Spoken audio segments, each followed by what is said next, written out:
Hello everyone. आज के session में हम ISO 9001 जो एक बहुत फेमस क्वालिटी एश्योरेंस मॉडल है उसके बारे में बात करेंगे।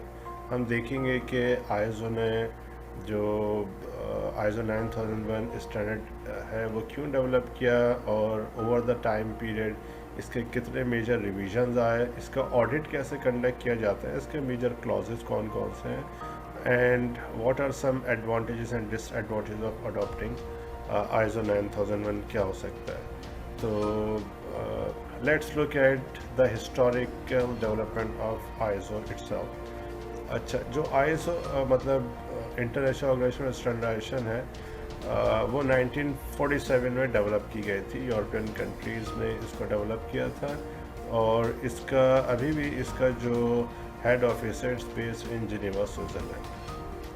बेसिक पर्पस जो था वो था कि यूरोपियन ऑर्गेनाइजेशन जो हैं, कंट्रीज जो हैं, उनके अंदर हार्मनी इस्टेब्लिश की जा सके after second world war. Although एक इनिशिएटिव लिया गया था 1926 के अंदर भी, जब स्टैंडर्डाइजेशन से रिलेटेड यूनियन डेवलप की गई थी, राइट।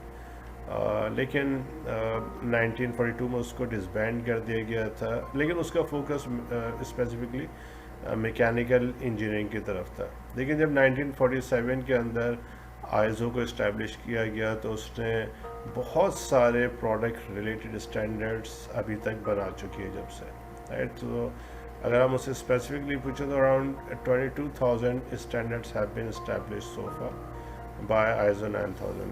तो तकरीबन 22,000 के करीब स्टैंडर्ड्स डेवलप किए जा चुके हैं। तो अच्छा, ये जो स्टैंडर्ड बने ज़्यादातर वो मुख्तलिफ इंडस्ट्रीज से रिलेटेड, मैन्युफैक्चरिंग और सर्विसेज से रिलेटेड बने, राइट, प्रोडक्ट से रिलेटेड बने, right. So for instance engineering component से रिलेटेड बने, लेकिन कोई भी स्टैंडर्ड प्रोसेसेस से रिलेटेड नहीं बन सका। सो 1987 के अंदर एक इनिशिएटिव लिया गया, राइट, और फर्स्ट टाइम ISO 9001 स्टैंडर्ड जो है, जो क्वालिटी मैनेजमेंट सिस्टम कहलाता है, क्वालिटी एश्योरेंस मॉडल कहलाता है, उसको डेवलप किया गया था। Let's go to the white board और फिर हम तमाम एस्पेक्ट्स को डिटेल में देखते हैं। Thank you.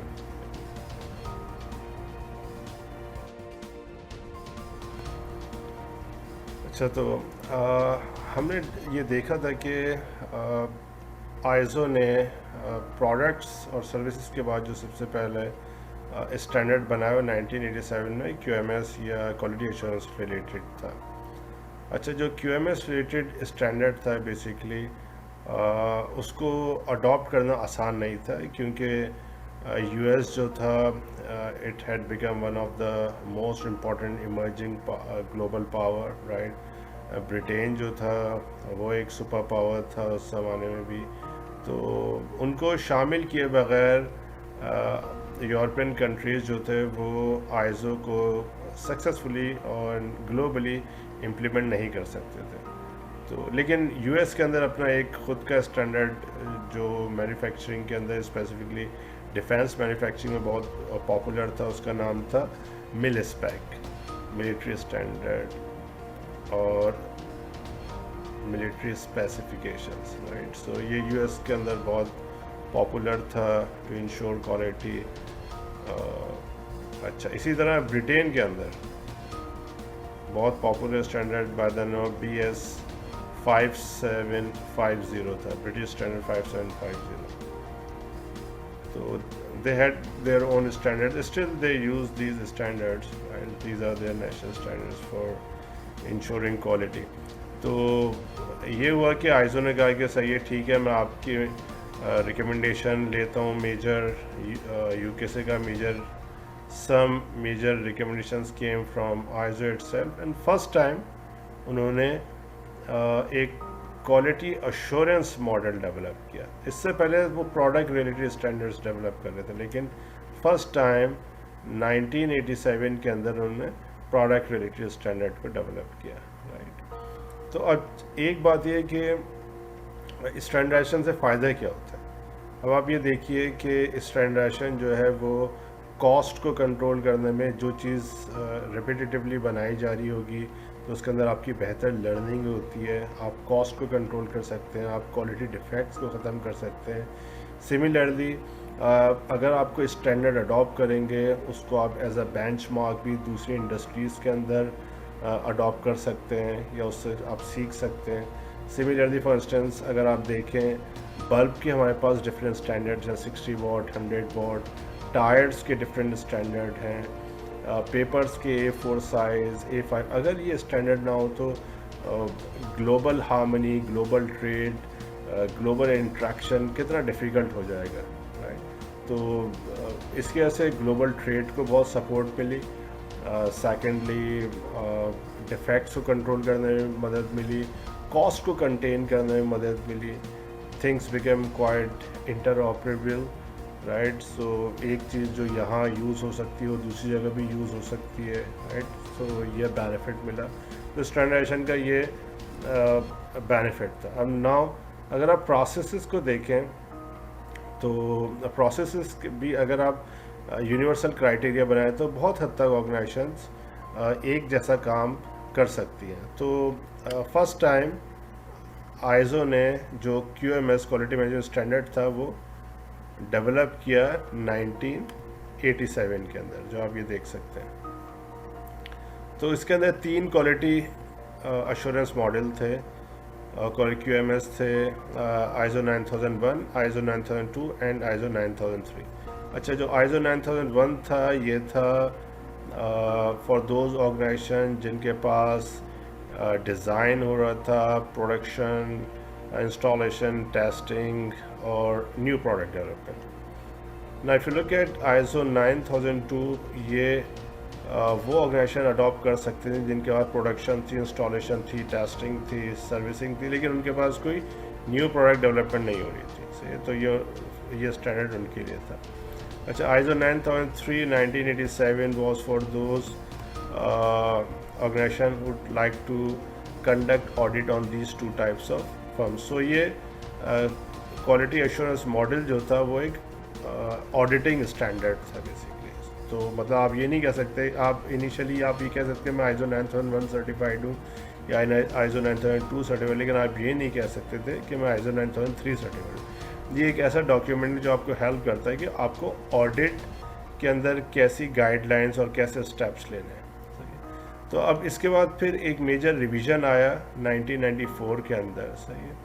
और इस रिवीजन के अंदर बेसिकली आईएसओ ने इंट्रोड्यूस कराया प्रिवेंटिव मैनेजमेंट अप्रोच, राइट। पहले ये होता था कि मिसाल के तौर पर अगर किसी ने अपना तमाम सिस्टम को, प्रोडक्शन प्रोसेस को डॉक्यूमेंट कर दिया तो ऑडिटर आने का सिर्फ ये वेरीफाई करता था कि उसने जो बात लिखी है वो प्रैक्टिकली हो रही है कि नहीं हो रही है, सही है।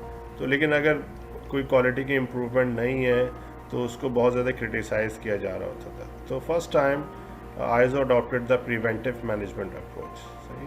तो प्रिवेंटिव मैनेजमेंट अप्रोच के अंदर अब ये इम्पॉर्टेंट हो गया था उनकी क्लॉजेस के अंदर कि अगर कोई डिफेक्ट्स आ रहे हैं तो ऑर्गेनाइजेशन ने उसको कंट्रोल करने के लिए, कंटेन करने के लिए क्या मैकेनिज़्म अडॉप्ट किया है, सही है। तो इसके अंदर एक मेजर चेंज ये था। अच्छा, अगर आप ये देखें एक दूसरा रिवीजन आया जो आया ईयर 2000 के अंदर, और ये था एक mega revision. Why mega revision? Because first time they adopted the process management approach. First of all process management approach, आज तक यानी इतने साल गुजरने के बावजूद भी अभी भी इनके पास आईएसओ जो है वो प्रोसेस मैनेजमेंट जो अप्रोच है वही अडॉप्ट किया हुआ है। अच्छा, इसी तरह ईयर 2000 के अंदर अब जितने भी पुराने 3 स्टैंडर्ड्स थे, यानी ISO 9001 था, ISO 9002 था, ISO 9003 था, इन सब को मर्ज करके एक ही स्टैंडर्ड बना दिया गया जिसका नाम था ISO 9001 2000। तो इन तीनों को मर्ज कर दिया गया। तो अगर आपके पास न्यू प्रोडक्ट डेवलपमेंट नहीं हो रही तो आप उसको डॉक्यूमेंट करने की ज़रूरत नहीं है, आप अपने स्कोप के अंदर डिफ़ाइन कर दीजिए, अगर हो रही है तो स्कोप के अंदर डिफ़ाइन कर दीजिए, सही है, या कस्टमर की क्या रिक्वायरमेंट्स हैं। इसी तरह ISO 9001 2008 डेवलप किया गया, और इसके अंदर दो मेजर इम्पॉर्टेंट पॉइंट्स आप नोट कर सकते हैं। वो क्या थे? First of all internal audit से रिलेटेड था, और दूसरा आउटसोर्सिंग से रिलेटेड। Y internal audit? पहले ये होता था कि बहुत सारी ऑर्गेनाइजेशन जो थी वो एक्सटर्नल कंसल्टिंग फर्म और क्वालिटी एश्योरेंस ऑर्गेनाइजेशंस को हायर कर देती थी, जो बहुत अच्छे से उनके डॉक्यूमेंट्स तैयार करते थे और इंटरनल ऑडिट कंडक्ट करवाते थे, और फिर मतलब बहुत सारा काम जो था वो बहुत सुपरफिशियल हो रहा था, यानी उसके अंदर जो एक्सपर्ट थे they try to manipulate the documents. तो फर्स्ट टाइम आइजो ने कहा कि भाई इंटरनल ऑडिट जो है वो आपका अपना मैनेजमेंट रिप्रेजेंटेटिव कंडक्ट करेगा। So organisation need to prepare their own management representative to conduct this audits. सही, वो चाहे किसी भी डिपार्टमेंट से, don't need to have certain specialisation है। दूसरी बात यह है कि आउटसोर्सिंग, पहले ये होता था कि अगर आपने कोई चीज़ आउटसोर्स कर दी है तो आपको वो डॉक्यूमेंट करने की ज़रूरत नहीं होती थी, but since they had adopted the process management approach, तो उसके अंदर सोर्स को कंट्रोल करने के लिए if you have outsource an activity you need to document all these activities. तो आपने जो आउटसोर्स किया है, तो आपने जब भी देखा कि 2008 के बाद बहुत सारी ऑर्गेनाइजेशन जो थी उन्होंने अपने सप्लायर से भी कहा कि वो ISO 9001 को अडॉप्ट कर दें ताकि इस कॉम्प्लेक्सिटी को कम किया जा सके। Now in 2015 another revision came, and आज की डेट तक 2015 ही क्वालिटी एश्योरेंस मॉडल है जो वैलिड कंसिडर किया जाता है। इससे पहले कि अब जितने भी ऑडिट मतलब क्वालिटी एश्योरेंस मॉडल थे वो सब इनवैलिड कंसिडर किए जाते हैं, वो सब ऑब्सलीट हो चुके हैं। तो अगर कोई ऑर्गेनाइजेशन कहती है कि we have got ISO 9001 2008 certification और 2000, तो वो सही नहीं कह रही। असल में ये होता है कि तकरीबन 3 साल का टाइम पीरियड दिया जाता है। मिसाल के तौर पर जब ISO 2015 आया तो 15 सितंबर 2018 तक का टाइम दिया गया था तमाम ऑर्गेनाइजेशन को विच हैड ISO 9001 2008 के वो अपने आप को नए स्टैंडर्ड के मुताबिक उसका जो सिस्टम है उसको अडॉप्ट कर दें। तो आज भी those organizations which have got this ISO 9000 2015 right, वही सबसे वैलिड स्टैंडर्ड कंसिडर किया जाता है, इसके अलावा और कोई स्टैंडर्ड वैलिड नहीं है। तो ये एक ही बात। अब देखते हैं कि ISO के अंदर ऑडिट क्या कंडक्ट किया जाता है। सही है। अच्छा, एक बात आपके लिए जानना बहुत ज़रूरी है कि all kinds of organisation regardless of their size में, यानी हर किस्म की ऑर्गेनाइजेशन, चाहे वो छोटी हो बड़ी हो, गवर्नमेंट इंस्टीट्यूशन हो या प्राइवेट इंस्टीट्यूशन हो, सेमी गवर्नमेंट ऑर्गेनाइजेशंस हो, they all could be certified by ISO 9001। सही है। तो जैसे मैक्सिको की सॉकर टीम या UK का metropolitan city governments, they are also ISO 9000 certified. Private organisation तो बहुत होती हैं, सर्विसेज ऑर्गेनाइजेशन, मैन्युफैक्चरिंग ऑर्गेनाइजेशन। इसके अलावा अगर आप पूरी ऑर्गेनाइजेशन को नहीं चाहते तो आपका एक डिपार्टमेंट भी हो सकता है। मिसाल आप चाहते हैं कि सिर्फ आपका फाइनेंस डिपार्टमेंट ISO 9001 सर्टिफाइड हो जाए, तो वो ऐसा भी हो सकता है। लेकिन that's very important keep in mind that अगर आपके वो डिपार्टमेंट सिर्फ ISO 9001 सर्टिफाइड होता है तो आप इसको एडवर्टाइज नहीं करेंगे कि मेरी पूरी ऑर्गेनाइजेशन ISO 9001 सर्टिफाइड है। सही है। लेकिन अगर आपने पूरी organisation ISO 9001 certified, then you can use it as your marketing muscle. अच्छा, तो ये बात हो गई। नेक्स्ट जो पॉइंट है वो है ऑडिट से रिलेटेड। ऑडिट कैसे होता है इसके अंदर? ऑडिट के लिए ऑडिटर जो है बेसिकली तीन طریقوں کے اوپر ریلائی کرتے ہیں. ایک ہے آبزرویشن، یعنی انہوں نے آپ کے ڈاکیومنٹس دیکھے اور پھر آبزرو کیا کہ جو آپ نے لکھا ہے وچ از بینگ امپلیمنٹڈ اور ناٹ، رائٹ. اچھا، اسی طرح they conduct the interviews conduct کیے جاتے ہیں، and they observe the documents verify کیے جاتے ہیں، رائٹ. تو یہ 3 طریقے ہوتے ہیں جس سے آڈیٹر آپ کا آڈٹ کنڈکٹ کر رہے ہوتے ہیں. آڈٹ کنڈکٹ کرنے کے بعد آئزو کی جو ویلیڈیٹی ہوتی ہے وہ تقریباً 3 سال تک ہوتی ہے. یہ 3 سال کے اندر 2 پارشل اور ایک فل آڈٹ کنڈکٹ کیا جاتا ہے. 2 پارشل اور ایک فل آڈٹ کنڈکٹ کیا جاتا ہے. تو اسی طرح کیا یہ جو آڈٹ ہے وہ آئزو خود کرتی ہے؟ نہیں. آئزو کے پاس ڈفرینٹ ایکریڈیٹیشن باڈیز ہیں، وہ یہ آڈٹ کنڈکٹ کرتی ہے. مثال کے طور پر اگر آپ نے نام سنا ہو یوکاس کا، United Kingdom accreditation services, right. So یہ جو ایکریڈیٹیشن سروسز ہے یہ آتھورائز کرتی ہے سرٹن سرٹیفکیشن باڈیز، جیسے مثال کے طور پر URS ہے، United registrar of systems, SGS ہے، سوسائٹی جنیغال دو سرویلا، یہ سوئٹزرلینڈ بیس آرگنائزیشن، یا موڈی ہے. یہ آرگنائزیشن ہے جو سرٹیفکیشن آفر کر رہی ہوتی ہے، یہی آڈٹ کنڈکٹ کرتی ہیں اور یہی پھر سرٹیفکیشن آفر کرتی ہیں آن بیہاف آف آئزو. سو یہ جو یوکاس اور دوسرے ایکریڈیٹیشن باڈیز ہیں، they are the part of IF، international accreditation forum, right. So ISO کے اندر ملٹیپل باڈیز ہیں. یہ پرائیویٹ بھی ہیں، ڈفرینٹ انسٹیٹیوشن بھی ہیں جو سپورٹ کرتے ہیں اس کو اسٹینڈرڈس ڈیولپ کرنے میں، اس کو ویریفائی کرنے میں. اچھا، اسی طرح ابھی دیکھیں آئزو کے ڈفرینٹ کلازز ہیں. So for ISO has got around 10 different clauses, right. 3 جو کلازز ہیں وہ جینیرک ان نیچر ہیں. Scope, normative reference, terms and conditions آپ کو مینشن کرنا پڑے گا سارا صحیح. اس کے بعد contacts of the organisation, leadership, how آپ کی لیڈرشپ کس طرح سپورٹ کرتی ہے کوالٹی انیشیٹو کو، اسپانسر کرتی ہے، how they develop resources for your employees اور آرگنائزیشن ٹو انشور کوالٹی. یہ پلاننگ سے ریلیٹڈ، سپورٹ سے ریلیٹڈ، پرفارمنس ایویلیویشنس. تو یہ صرف میجر کلازز ہیں، اس کے اندر ملٹیپل سب کلازز بھی ہیں. تو ایک بات آپ کو ذہن میں رکھنی ہے کہ آئزو آپ کو یہ نہیں کہتا کہ آپ کو یہ کام کرنا ہے.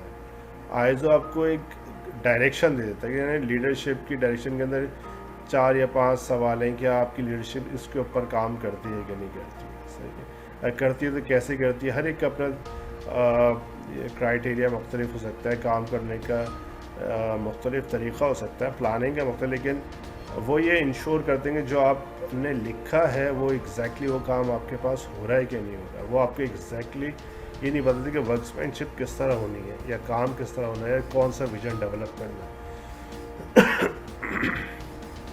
اچھا، فائنلی اب ہم یہ دیکھتے ہیں کہ آئزو کو امپلیمنٹ کرنے کا فائدہ کیا ہوتا ہے. آئزو کو امپلیمنٹ کرنے کا فرسٹ آف آل یہ فائدہ ہوتا ہے کہ بہت ساری آرگنائزیشن جو ہے اس کو اپنی ایڈورٹیزمنٹ کیمپین میں یوز کر سکتی ہے. آپ نے دیکھا ہوگا کہ اپنی پیکیجنگ پہ بھی یوز کر رہی ہوتی ہیں تاکہ کسٹمرز کو، کنزیومرز کو شیورٹی ہو سکے کہ ان کے پاس ایک بہت اچھا کوالٹی ایشورنس سسٹم ہے، ان کی کوالٹی جو ہے اس کے اوپر ریلائی کیا جا سکتا ہے اور وہ ویریفائڈ ہے بائی سرٹن انسٹیٹیوشنز. اسی طرح اگر آپ کو کوئی سپلائر ڈھونڈنا ہو میکسیکو کے اندر، برازیل کے اندر، اور آپ دنیا کے کسی اور حصے میں بیٹھے ہیں اور آپ اس سپلائر کو نہیں جانتے، صحیح ہے، لیکن if that supplier has got ISO 9001 certification, تو آپ کو پتہ ہوگا کہ جناب اس کے پاس ایک سرٹن اسٹینڈرڈ فالو ہو رہا ہے، وہ ایک QMS سسٹم اڈاپٹ کر چکا ہے. تو بہت حد تک اس کی بہت ساری چیزیں ڈاکیومنٹڈ ہیں، کنٹرولڈ ہیں، پروسیسز کنٹرولڈ ہیں. تو سپلائر سلیکشن میں بھی آپ کو ہیلپ آؤٹ کرتا ہے. اسی طرح اگر آپ اس کے ڈس ایڈوانٹیجز دیکھیں تو یہ نوٹ کیا گیا ہے کہ if you like to implement any quick changes, real time changes, وہ بہت ڈیفیکلٹ ہوتا ہے کیونکہ every thing is documented, you need to get approval from different heads, تو یہ ایک بہت بیوروکریٹک پروسیس ہے. اسی طرح بہت کاسٹلی بھی ہے جو جو اس کے سرٹیفائرز ہیں، کیونکہ یہ کنسسٹنٹ پروسیس ہے تو آپ کو ایک بجٹ کے اندر خاص ایلوکیشن کرنی پڑتی ہے کیو ایم ایس کے لیے.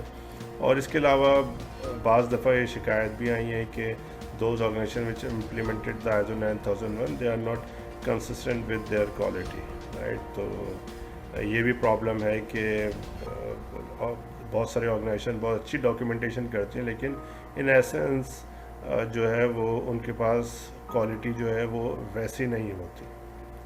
تو یہ بات. تو ایک اور چیز آپ کو اپنے ذہن میں رکھنی ہے کہ دو آرگنائزیشن جو ISO 9001 کو امپلیمنٹ کر دیتی ہیں، میچیور کر دیتی ہیں اور وہ ایک اسٹیپ آگے جانا چاہتی ہیں، تو ISO 9004 2018 جو ہے وہ کنٹینیوس امپروومنٹ ایک اسٹینڈرڈ ہے جس کو آپ اڈاپٹ کر سکتے ہیں. اس کے علاوہ کچھ آرگنائزیشن جو ہوتی ہیں ان کے پاس ISO 9001 کی سرٹیفکیشن بھی ہوتی ہے اور ISO 14000 which is EMS Environmental Management System یا ISO 14000 یا انوائرمنٹ یا سسٹینیبلٹی سے ریلیٹڈ ہے، انوائرمنٹ سے ریلیٹڈ اسپیسیفکلی. تو اگر instead of having 2 different audits conducted in your organization، یہ ISO 19011 جو ہے this is quality general quality assurance model for auditing. تو ایک آڈٹ کے تھرو آپ کی دونوں اسٹینڈرڈ کو ویریفائی کیا جا سکتا ہے. تو ایک یہ چیز آپ کو ذہن میں رکھنی ہے. دوسرا سوال یہ پیدا ہوتا ہے کہ اس کو کون کتنی آرگنائزیشن کتنی نیشنز نے ایکسیپٹ کیا ہے. سو for around 167 countries in the world have adopted ISO as their main reference standard. یہ تو بہت سے آرگنائزیشن نے کیا ہے. اگر آپ یہ دیکھیں مثال کے طور پر پاکستان میں Pakistan standards and quality control authority نے اس کو اڈاپٹ کیا ہوا ہے، اس کے اسٹینڈرڈس کو. اسی طرح کینیڈا کے اندر standards council of Canada, India کے اندر bureau of international standards, Bangladesh کے اندر، امریکہ کے اندر، سعودی عرب کے اندر ان کی جو گورنمنٹ رن اسٹینڈرڈائزیشن آرگنائزیشنز ہیں ان سب نے اس کو دے all are the part of this ISO initiative, وہ اس باڈی کا حصہ ہیں. So I hope you all have enjoyed اور آپ نے کچھ لرن کیا ہوگا. Thank you very much.